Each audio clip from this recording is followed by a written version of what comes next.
बहुत पुरानी बात है। एक जंगल में एक बहुत बड़े पेड़ के तने में एक खोल था।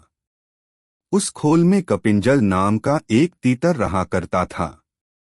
हर रोज वह खाना ढूंढने खेतों में जाया करता था और शाम तक लौट आता था। एक दिन खाना ढूंढते ढूंढते कपिंजल अपने दोस्तों के साथ दूर किसी खेत में निकल गया और शाम को नहीं लौटा। जब कई दिनों तक तीतर वापस नहीं आया तो उसके खोल को एक खरगोश ने अपना घर बना लिया और वहीं रहने लगा। लगभग 2 से 3 हफ्तों बाद तीतर वापस आया। खा खा कर वह बहुत मोटा हो गया था और लंबे सफर के कारण बहुत थक भी गया था। लौटकर उसने देखा कि उसके घर में खरगोश रह रहा है। यह देखकर उसे बहुत गुस्सा आ गया और उसने झल्लाकर खरगोश से कहा, ये मेरा घर है, निकलो यहाँ से। तीतर को इस तरह चिल्लाते हुए देख खरगोश को भी गुस्सा आ गया और उसने कहा, कैसा घर?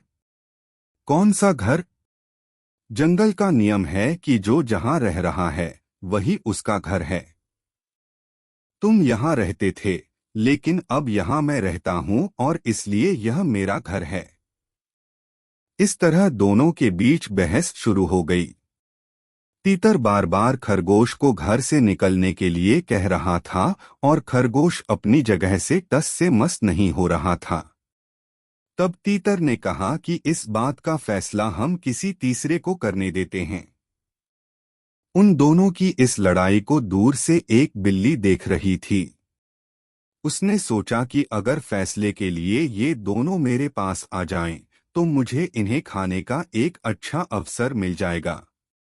यह सोचकर वह पेड़ के नीचे ध्यान मुद्रा में बैठ गई और जोर जोर से ज्ञान की बातें करने लगी।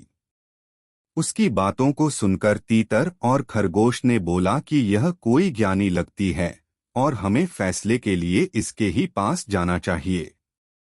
उन दोनों ने दूर से बिल्ली से कहा, बिल्ली मौसी, तुम समझदार लगती हो, हमारी मदद करो और जो भी दोषी होगा उसे तुम खा लेना।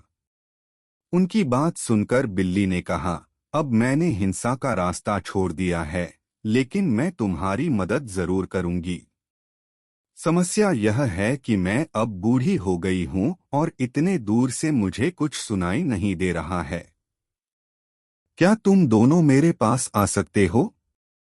उन दोनों ने बिल्ली की बात पर भरोसा कर लिया और उसके पास चले गए। जैसे ही वो उसके पास गए, बिल्ली ने तुरंत पंजा मारा और एक ही झपट्टे में दोनों को मार डाला। कहानी से सीख। इस कहानी से हमें यह सीख मिलती है कि हमें झगड़ा नहीं करना चाहिए और अगर झगड़ा हो भी जाए तो किसी तीसरे को बीच में आने नहीं देना चाहिए।